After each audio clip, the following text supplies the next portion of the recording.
Ocala's information station, 1370 WOCA. Ocala.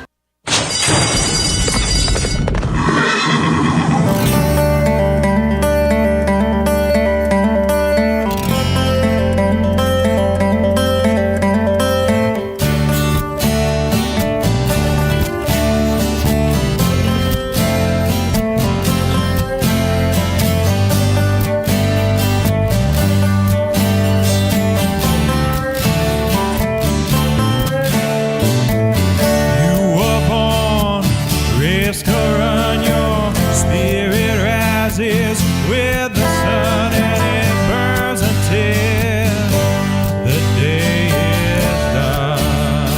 All right, 25 minutes before 10 o'clock. Thank you for tuning in this beautiful Friday morning. I hope you're doing well. You live in a beautiful place, and we've got some beautiful horses around here. And if you're like me, maybe you really never knew a whole lot about those horses or the industry that makes them happen here, I guess is the way to say that. Horse Sense is the name of the show. Horse Sense with the Equine Alliance of Marion County. And today we have Dory Morgan in the studio with Mark Shuffett, and on the phone, Crystal Furnung. So good morning to all three of you. How are you all doing? Good. How are you, Larry? Good. On? Yeah, Hello. well, I'm sorry. Hey, good morning. How are you, Larry? Pretty good. Now I hear you. Now you're loud and clear. Hey, Crystal, you there? Yes, I am. Oh, there you are. Yeah. Where are you, Crystal? Where are you calling from? My car. Are you in the parking lot? The phone. I had some clients in town and that were here for the sale, and they wanted to come out and see their horses and stuff, and so I couldn't clone myself. So the great thing about this about WOCA is being able to call in and be in two places at once. So if you could clone an award-winning horse, would it, just because it's a clone, would it be just as good as the one you got it from, or is it more training than biology? I guess is the. Well, it's a combination of genetics and environment. Let me get closer to the microphone. It's a combination of genetics and environment. So I think even if theoretically you cloned a horse, then would that horse perform like its clone? It could have its own. Have to be trained. It could have its own personal career because all of everything that goes in. And they have trained some. I mean, there was an Arabian horse that was cloned, and they did try this test, and it wasn't completely like its full brother. Well, there's an old saying in the horse business that a good horse can overcome any bad trainer. Okay. Right. Is the opposite true too? Can a good trainer get a less than great horse? Well, that's what. Absolutely. That's what everybody's wanting to do every day is take that horse that nobody else thinks has a shot, and so I can get him, bought, reasonably cheap, or what it's like. Nobody really likes him. He's off the radar. So you take him and you win all these races. That's what stuff movies are made out of, right? You seen Seabiscuit? No, I didn't see it. You should watch Seabiscuit. You need to watch it because that's what they do in that movie. The trainer was Tom Smith, and the owner was the guy that had the cars. Yeah, I can't remember. He had a car dealership. Okay. But they found this horse. You need to really watch the movie. That should be a radio show. A lot of movies I got to watch. Yeah. That should be a whole radio show one day, as we could talk about horse movies. Mm-hmm. But anyway, go get Seabiscuit. There was a horse that nobody else thought anything of, and so they said, we'll give him a shot. And then there you go. There's another movie too. Is that War Horse? Is that a good horse movie? War Horse? Mm-hmm. Yeah, I haven't seen it, huh? Hadn't seen that. That's another show. Not today, Larry. We'll talk about it. This is Derby stuff. Today, that's right. Next week. Leading up to the Derby. Next week, right? Next Saturday, a week from tomorrow, is Derby Day, and then locally we've had 2-year-old sale. We talked a little bit about that. That was big news in the paper the other day. Big news, and that's where Crystal's been. And Crystal, do you have any numbers, digits, reports from the 2-year-old sale this year? Crystal, you still there? She said she was calling from her car. Yeah. We might have lost her. Well, do we want to get the sponsors in, and meanwhile we'll try to get Crystal back? Yeah. But first, we'd like to thank our sponsors, the original Blue Jays Band, of course, who has done our intro song, Infinite Natural Day Spa, FTBOA, Florida Thoroughbred Breeders and Owners Association, Al-Mara Arabians, and images by El DeMarco. So thank you to our sponsors. Yeah, you got a lot of good sponsors. Yeah. I'm keeping an eye on the phone here. Crystal, if you're listening, you got cut off. We need you to call back. And if somebody in the studio is listening, maybe we can call Crystal. I'm assuming somebody has her phone number, right? So the sale over at OBS, is that like worldwide? That's the focal point for the 2-year-olds? Yes, this is one of the biggest, I think it is the biggest 2-year-old training sale in the country. Okay. Every April, and it was huge. And they come from, and the buyers come from all over the all world? over. We had a huge contingency here from Korea, from Japan, Canada, United Kingdom. I mean, they're all over. So, and I'm not trying to pick on the Star Banner or any reporter, but when one of us in journalism goes to a sale like that and we write about it, it would seem like you'd have to know a little bit about it in order to write about it the right way. You would hope so. But or interview and get the basic information. So is that an issue for you guys? I mean, do we get it wrong? Us in journalism, do we get it wrong? There are sports, I mean, that's like, That's a specialty. there are sports writers, and it's a specialty, just like baseball. And there's baseball guys that I love to listen to that I hope never do a football game. Yeah, I know what you mean. Yeah, and so when there are sports writers, or when there's when there are people that are writing that's their thing and that's what they know about, they do a very good job and they're very thorough. What's frustrating is you read articles from people that are just like the editor assigned them, said, "Oh, run out there and run out there to sell and see what the averages are." Right. And the person's going, well okay, and then that's the way the article gets written. It's like, okay, went to the sale and saw. So where do you turn to for that news? I mean, does the Star Banner do an adequate job? And again, I'm not trying to pick on them, but would Wire to Wire, for example, be? Because I'm guessing those writers know their horse stuff, right? Daily Racing Form, Daily Racing Form. Yeah. Wire to Wire, the Florida Horse Magazine. Okay. The specialty publications, the specialty writers, and don't put me on the spot. There's a turf writer that writes for the Banner, but I don't read that every day. Dory, do you know what his name is? The guy that wrote the article today. I didn't read today's article. Yeah, it's Carlos Medina.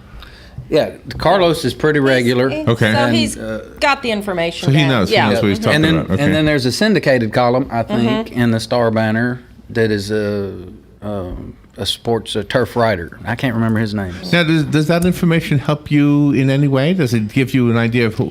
Most your horsemen are going to read the Daily Racing Form or the Wire to Wire. That's their daily go-to magazine. To read what races are coming up, what the handicappers are talking about. Your local newspapers are more towards the general public to give them an overview of what's going on. Okay, so they tried to help me understand what you do. Yeah, exactly. And which is what you're doing with this show. Right. Which is why you're doing it and not us. Yeah, so they're going to give a general overview in words and that the layman can understand, where the horseman is going to go to his publications where it has all the nitty-gritty details that you probably wouldn't care about. Well, unless I was, I don't know. I mean, if I look at it as a sport, which it is, and these are the horses are the players. They're the players. So me, I'm not a golfer, so I might be interested in maybe the Masters and read the headlines. Right. But I'm not going to get into all the details. But if you're a golfer, you want all that detail. So you're going to go to another publication to get a little more detail than the general public ones. So what are you guys doing for the Kentucky Derby? Are you staying in town? Oh, absolutely. I have already had somebody wanted to do something that day, and I says, I can't. That's Derby day. I have to be home. Because a lot of people think of the Kentucky Derby as they're just going to watch the Derby. But the races and the pre-show, I mean, as a horseman, you're watching it from the day it not only the first race, but all the information leading up to it. It's like, do you watch just the Super Bowl, or do you watch all the information leading up to the Super Bowl? Oh, yeah. Everything. Yeah, everything before, during, and after, right? Yeah. So now TV will be going all day, at our house. Oh, wow. So do you throw things if things don't go your way? like you do at a football I game? don't. No, My husband does a lot of yelling. Oh, no. Do you disagree with your husband? On who you're Never. rooting for? Oh, right. He knows a lot more than I do when it comes to picking the Derby. So if he picks someone, I would go with what he picks. And I'm guessing that the same thing happens for the general public. If we have a close, like the two Olympic stars that were in the Winter Olympics from our community, Right. Like we were rooting for them. We kind of didn't really know them, most of us, but we knew that they were from here. Exactly. Here. Right, So and then if you do know them or have a connection to them, it's like you heard that around town too, and people are proud of that. So it's like, that girl that's doing the ice skating. Well, I don't know her, but her mama shops here. Or, Right. I changed the oil in her cousin's car. And at the shop. Right, It builds that buzz, and so yeah. so Wow. it's the same.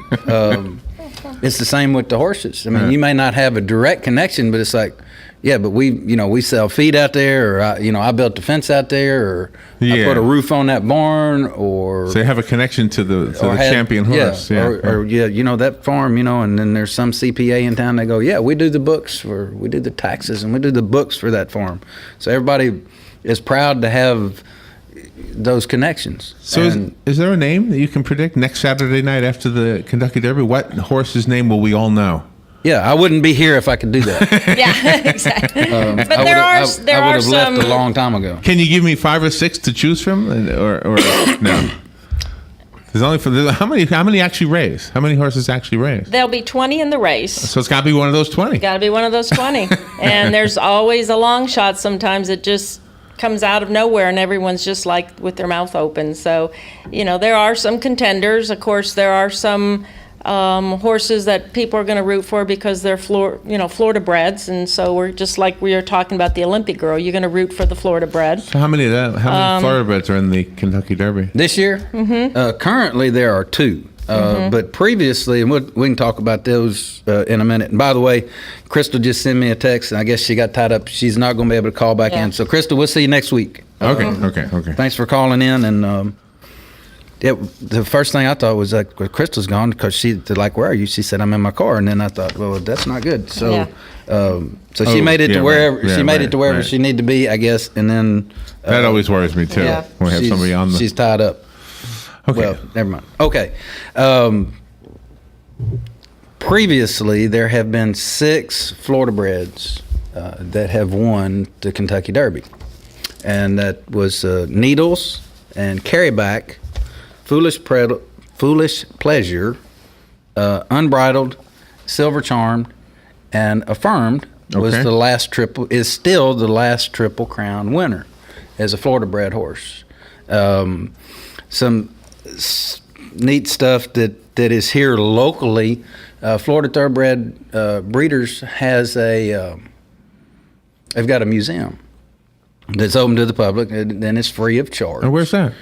It's at their office out there on Airport Road. Really? It's in the office, and there's a museum of trophies and silks. I didn't know that. And that kind of stuff. So there are 2, there's actually 3 Derby trophies out there, 2 for horses, 1 for Needles. Needles win in 1956. And then, do you remember Hooper's Farm out on 40? Yeah. Sure do. Okay. Yeah. Mr. Hooper lived to be a little over 100. I can't remember if it was 104 or something like that. It was close. Yeah. He was. 102. Wow. He was at least 102. I was thinking maybe 104. But anyway, he had a horse that wasn't a Florida bred, but he had a horse, Hoop Jr., that was a Kentucky Derby winner, and it was actually the first horse that he owned. Oh, wow. So it's pretty rare to have a Kentucky Derby winner. This year is the 140th Derby. There's only been 139 winners. First horse he owned win the Kentucky Derby. And he's a big was a very big Florida proponent, breeder, one of the founding fathers of our industry locally. Okay.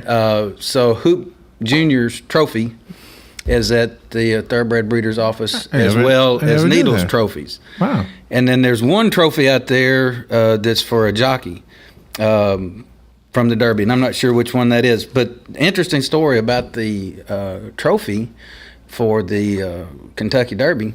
It's a gold trophy. Really?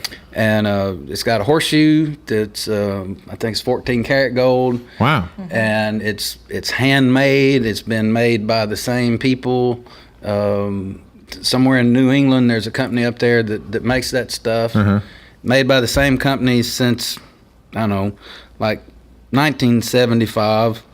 And the trophy was, the history is kind of really scarce about early trophies, and if they were given, like, I don't know if there was one given out the first race and sporadic, but the president at the time of the 50th anniversary, so that would have been 1924. Yeah. Okay. 1875 was the first Kentucky Derby. Okay. And Aristides was the winner. And so in 1924, oh shoot. But Mr. Hooper must have been a wealth of knowledge if he was involved in the horse industry all of his life. Right. So the story of okay, so I don't have to hurry up too much.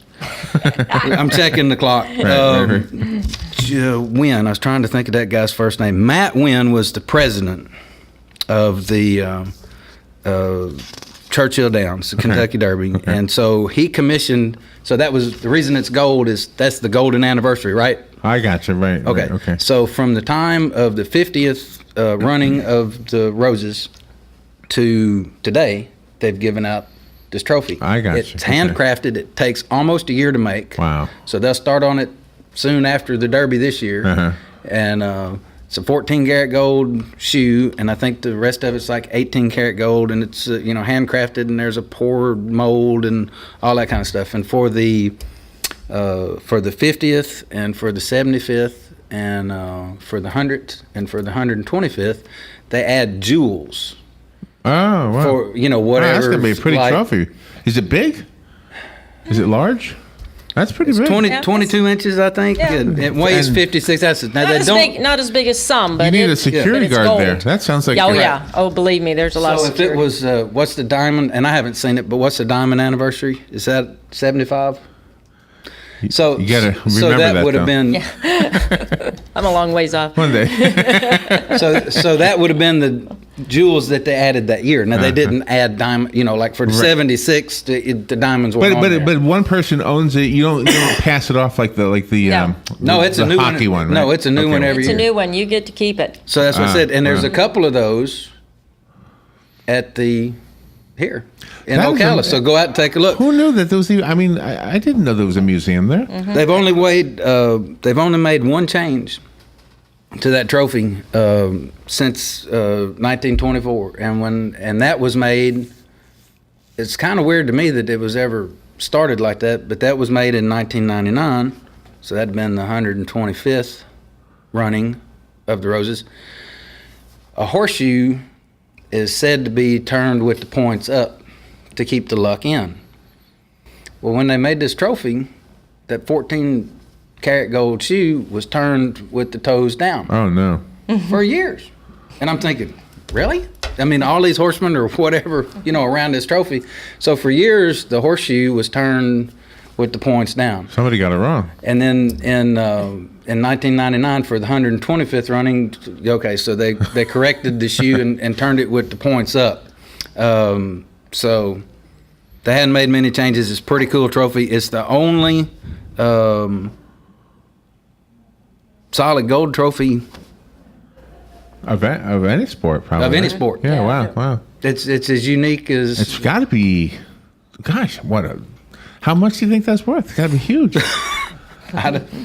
With the price of gold, with the price of gold, Yeah. and then with the craftsman, because it's a work or it's a piece of art. That's amazing. Yeah. So the library, the museum is right there at OBS. No, at Florida Thoroughbred Breeders and Owners Association. Which is next to Next to OBS, right across OBS. from the airport. Okay. Yeah. And you have a phone call. Good morning. Thank you for waiting. You're on the air. Yes, good morning. I didn't get a chance to hear the whole program, but I was wondering if you had mentioned about the mint julep and what the tradition behind that is and when it had started and who started and what's going on there. Okay. We talked a little bit about it last year. It's a real sweet mint drink. It becomes synonymous with Churchill Downs. It wasn't associated with the Derby until 1938. Well, the first Derby was 1875, so that was quite a bit later. The cocktail was originally prescribed in the 1700s as a what do you call it? A elixir. Okay. For whatever ails you, but it was something right. for sickness of the stomach, I guess, like taking bicarb or whatever. Just an excuse, right? So anyway, that's where it came from. But now there's over 120,000 of these that get sold between the Oaks and the Derby. The Oaks is on race for the fillies, and that's on Friday. So the girls raced on Friday and the boys raced on Saturday. A week from Correct. today, yeah. Yes. Okay. Yep, the Oaks. So that's where that came from. And Thank you. Thank you. It looks like you have another phone call. Good morning. You're on the air. Good morning. I'm calling for Ocala Magazine Radio. Oh, okay. You hang Give in us there. about 5 minutes. You're a little bit early. We're doing the previous show, okay? All right. You want great. to- want I'll to- wait 5 minutes? Yeah, call back in just about 5 minutes, all right? All right, great, I thanks. want Dory to tell you about a Kentucky Derby party this coming up. But before we do that, you were asking about the horses a minute ago. So there's a limit on how many horses can be because of the way the gates are structured, and so there's room for 20. Horses qualify throughout the year to be in the Derby. The long list starts coming out, and then if you've been keeping up at all, there's been a few horses from that long list that have scratched, and other horses have been added.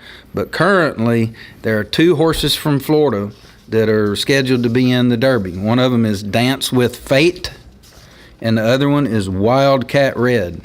And so Dance with Fate may be one of those under-the-radar horses that he had a big win at the Bluegrass Stakes a couple weeks ago. Really? And then recently. Yes, and prior to that, he was second in 2 different Grade 1 races. And so the races are graded stakes 3, 2, and then 1 is the highest competition you can be at. Wow. So as a 2-year-old, Dance with Fate was second in 2 grade 1 front runner race, and then the other race was El Camino Real, and that may be a grade 2 or 3. But that would have been like his first race, one of his first races is his 2-year-old year. So as an up and coming hitting, like, yep, he's good. That a 2-year-old seems to be getting better, and then win the Bluegrass Stakes. So he's looking like he could be one of those. I like that horse. All right. So that would be the one to bet on simply because we have a connection with the hopes that he's a winner, right? Right. And then the other horse is Wildcat Red, and that's also a Florida-bred horse. His sire was the Wildcat, who is now in Louisiana, but when this horse was bred, I believe the Wildcat was at the Vinery down there in Summerfield. Where? The Vinery. What's that? The Vinery Okay. was a stud farm. Okay. I guess I don't know that name. In South Ocala. But we're going to run out of time, but there's a big Derby party coming up, right, Dory? Yeah, and so next Saturday, if you don't have your own party being scheduled at your own house, you can attend the Kentucky Derby party, which benefits the retired Florida Parade of Retired Equine Champions, but it'll be at the Hilton from 4 to 7, and it's on Saturday, of course, and there'll be a buffet. You can watch the race. There'll be some Derby picking, best hat contest, lots of door prizes. So, and the first 150 people get the traditional Derby glass that everybody collects. So, check that out. You can call the Hilton or you can call FTBOA and get your reservation in. Yeah, sounds like fun. So it's always a lot of fun. Also this weekend, there'll be a competitive trail ride for horses down at the Grand Oaks. It's called ACTA. And it benefits MTRA, which is Marin Therapeutic Riding Association. That's Saturday and Sunday. You can find more information on their website, Marin Therapeutic Riding Association, or you can go to the Grand Oaks, which is a lovely, if you've never been there, everyone needs to go there at least once to see the Carriage Museum and the whole facility. Yeah, I've heard so many good things about the Carriage Museum. Thank you, Mark. You guys should write a book. I mean, you're filled with information. We're filled with something. Yeah, well, that's why we started this show. So next week will be an exciting one because the Kentucky Derby is More Monday. Derby information, yes. All right, Be sure and look us up on our Twitter account and Facebook. You can kind of keep up with what we're doing. This year, Florida Thoroughbred breeders and owners this coming week will be having, you was asking me to handicap horses. They'll be having media and local, and the mayor's going to bet with the mayor in Louisville. And so see you next week. All right, thank you, Mark. We'll be right back. To warn of broader sanctions against Russia. We'll continue to keep some arrows in our quiver in the event that we see a further deterioration of the situation. Speaking in Seoul, South Korea. Trying to coordinate with